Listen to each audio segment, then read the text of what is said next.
Od dobu iz kongresa do kongresa súčinnosť riadiť Svitová rada. On je один із членів Світової Ради, Микола Бубинець є член другий за Україну Світова Рада. Вона є, з кожної країни є один заступник у Світовій Раді. Čiže вдяка цим людям, пану Противнякові і цілій Світовій Раді, ви могли побувати тут на Смільських рибниках і почити трошечки і приправитися на новий шкільний рік. З моєї сторони, тільки я дам слово, я же був ще так, як за головного організатора, бо пан Противняк є таємником Світової Ради, то всі ті писомні справи, які торкаються Світової Ради і Світового Конгресу, то пан має трохи на старості, він з цим забивається. No, takže pán Противняк може щось повісти, ну, а потім пані Оцентікова, як ведуча табора, згоднотить ту чинність, яку ми тут за тиждень зробили або не зробили. Ну, то ж не все. Добре. Дякую за слово pánovi Krajkovičovi, členovi dozornej rady Rusínského obrodu na Slovensku, svojej organizácii, ktorú hovoril, že bola iniciátorom založenia Svitového kongresu Rusín. Takže je mi milo, že tak, jak bude vidieť tomu hodnočeniu pani vedúcov, že sa vám dobrý utábori veľo, že ste sa spoznali spoznali pod kraj, no a podívam sa tak samo poďakovať i nelen vám, ale vašem vedúcim, pani Ocetníkovi, pani Mihaľovi, pani Pecušovi, pánovi Krajkovičovi. Milovím, že na našim, no a pánovi tak samo Juriovi i Juliani, za to, že oni boli tiež obyčníkami toho tábora. Milovým činami, tak samo, jak bolo povčeno privitáti pána člena Svitovej rady, pána Mikolu Bobinca z Ukrajiny, za organizáciu ich krajové tovaristvo Karpatské Rusiny, tak sa má nazývať, i pána Jurija Štipoviča, učiteľa i vydavateľa pres noveňov časopisy na Ukrajine. Tak, Juri, tak. Що б хотів на конець повісти, а от почати з того табора, že toto, čo tepер hovoríme, čo povídame, že vy my väčšina rozumiete. Bo to je tábor mal byť tým, že by ste sa mali naučiť po naši, po rusínsku. Takže viete tomu, že na tých hodinách, na tých urokách, ktoré ste mali tu, že ste bližšie spoznali náš rusínsky jazyk a že budete moči povistiť, že ja už znam tako slova po rusínske a naše domášní ostatní, ktoré že znáte i hovoriti dobrý. Bolo by povedané, že aj spíváky, aj recitáky, že tako sa aj prezentovali. Takže týmto nakoniec bol nám choti poželati, že by ste sa úspešno, teda šťastlivo vernuli do míru. A chotím vám vysloviť takú dumku, takú myšlienku, ako slovenské sa hovorí, že by sme sa stretli takto s vami zás na tábori. Pravda, už tak nenaslednických rebríkoch, bo tu už ste poznali, ale také ľudia na takým zaujímavejším misii. Tak vám želám všetkým, aj s vašimi vedúcima, všetko dobré, dobrého zdravia, no a naj sa vám dobrý dáli u školy, že by ste do toho ďalšieho ročníka mali len samé dobré známky. Ešte raz vám.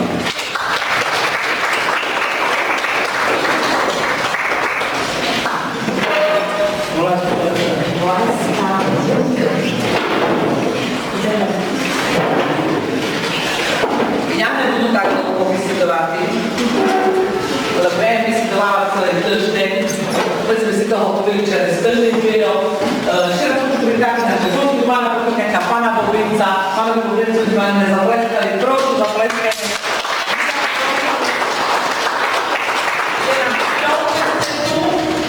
Tak je, ale mohlo byť aj nižšie. Takže tak vec optimizmu i pesimizmu, hľadám, že mohlo byť i lepšie, to, že sme sa mohli čakať. Majú krásny biorepliky, pohoda počasie bolo také, že sme nemohli tak bolo zaplatiť ako koňa medzi, ale toto je vyššia moc, toto my nemohli odpiliť. No, ináč sme robili tu, vonka, výlety, ja si domám, že bolo všetko v poriadku. Je prekvapené, že ste sa starali o svojich blízko, že ste boli v poriadku, že ste sa neboli, že neboli úrazy, že ste nevtíkali, neplakali, všetko bolo výborne, OK, nevypárali do snáci. Takže ja nemám čo dotknúť, boli ste zlatí, i chlopci, i dievčatá. Je дуже rada, že mohla spoznať také úžasné ľudia, Julianu i Júria z Maďarska, Julianu z Ukrajiny a ich výtočka. Prvý raz je na takú medzinárodnú táboru. No ale mám, že nebudeme vysvetľať, to máme hodnotky, že sme chodili do hodnotky, ja mám takú pomôcku, mám tej zloží, pomôže mi kolegyňa Juliana i Áňa. Začneme čím? Začneme, čo sme peršie robili. Včera sme prišli perší deň a čo sme peršie robili? Že rozkázali, kto nebyla, tak sme si dopísali takú menovku na dve. Tak sme to hodnotili. Дуже kreatívny robot to boli. Na tretím míste, ideme od tretieho místa. Hodnotili sme 3 místa. Na tretím míste izba číslo 1. Tam boli chlopci. Jednička.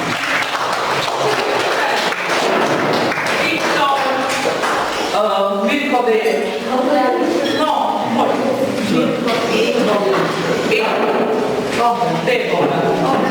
No, dopredu. Poďte dopredu.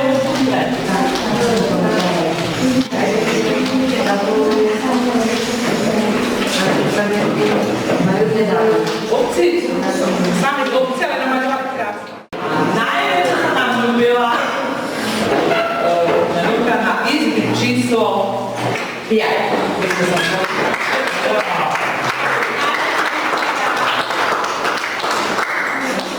Karolina, Stefy. Jak u nás volali na menovku? Na menovku, ale nenazvali si imena. Dievčatá to dali do peretu.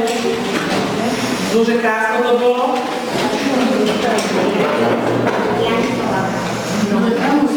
Zoberte si na pamiatku. Karolina, gratulujú. A toto tu, komu je? No, Stefy, gratulujú. No, Sofia, gratulujú. Magda, Juliana,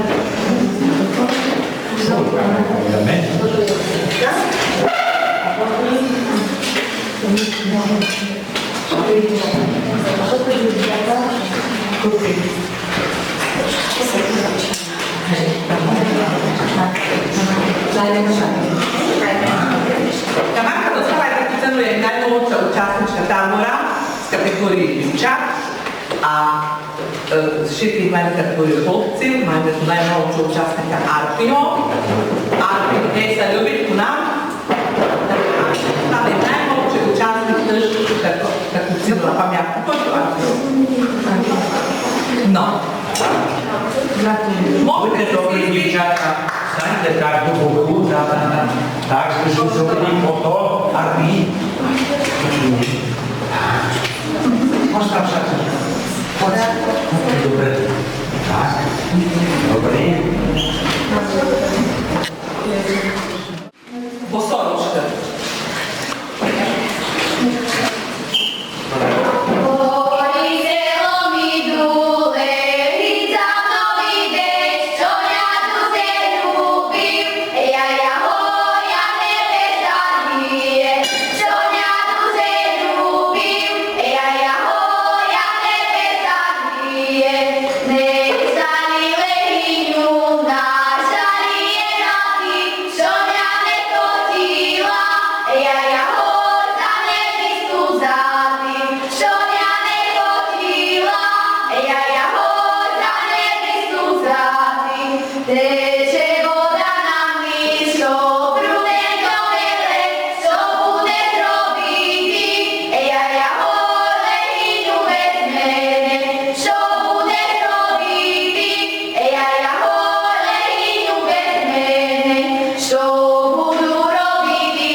Повіч нам, ти перший раз у такому лагері? Ні. Не перший раз вже був. От 5 років ходжу до русинських таборів. Як полюбилося тобі тут? Барс, знайшов нових камератів. Ну, ходили ми по вілето, в осаднім в Крипці ми були, Баршовний вілет, на Морському оку, теж Баршовний вілет. Хотіли ми йти за Карпати, але нічого, по часу не вийшло. Камератів, туди їм познав нових тебе. Барс не добре. Файно поговорили по-русинськи із дітками. Ну, Говорили, малися навчити вже. ну. Ай. А що ти саме більше полюбила?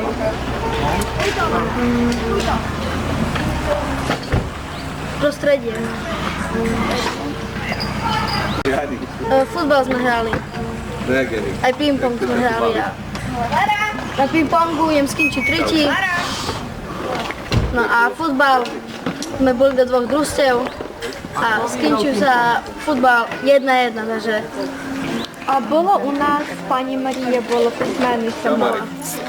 Полюбила тобі? ľúbili sa mi za kotr básni. Jem sa rozhodnul, že básnici vyberú a budú prezentovať na Vykladačovém Prešovi. Ти теж нас читав, зачитував у нас басню. То її ай була? Nie, to mi učiteľ napísal. Ага. А коли ти був на конкурсі, то була її? Nie. Ні, теж не її. Що ми печило, на таборі було там шумні, були то, що ми печили, швидко, що ми печило, було там шумні, навели то камарадка їм знову знайшла,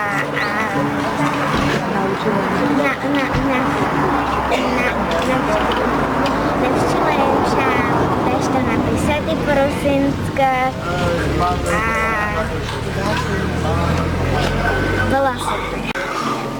була їм найхожі з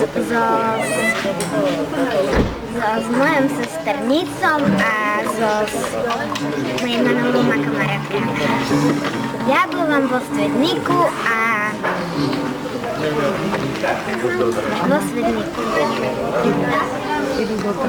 Іду до третього.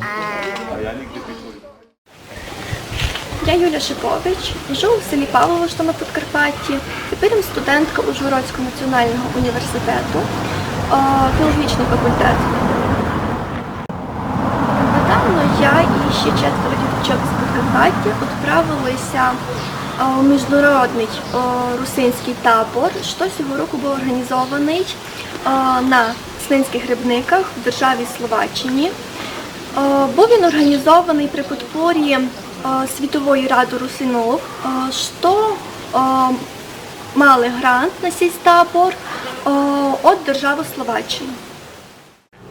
У таборі я була старша у нашій дитячій групі. У таборі на мене були покладені обов'язки позирати за діточками, брати з ними участь у різних мероприятиях, позирати за їхнім здоров'ям, направляти їх, бо неправильно. В таборі я познайомилася із вихователями із других держав, із Словакії, з Мадярщини, де ми знайшли общу тему для общення, про що поговорити, що обсудити. В основному в таборі царив дійсно русинські діточки, співали наш герб, діточки співали наші пісні, вчилися співати наші пісні, говорили по-русинськи, вчилися говорити по-русинськи, вчилися писати по-русинськи і читати. Була в нас і приходила до нас і письменниця русинська, пані Марія, яка зачитувала свої вірші, співала свої пісні. Дівчатам вони просили іще. Від імені нашої русинської організації на Подкарпатті, від імені діточок, від імені їх батьків, нам дуже хочеться подякувати старостові села Біловежа Петрове Миколове, який нам дав фінансову підпору, який профінансував наш путь у табор. На йому Бог дасть здоров'ячко на многі блага і літа.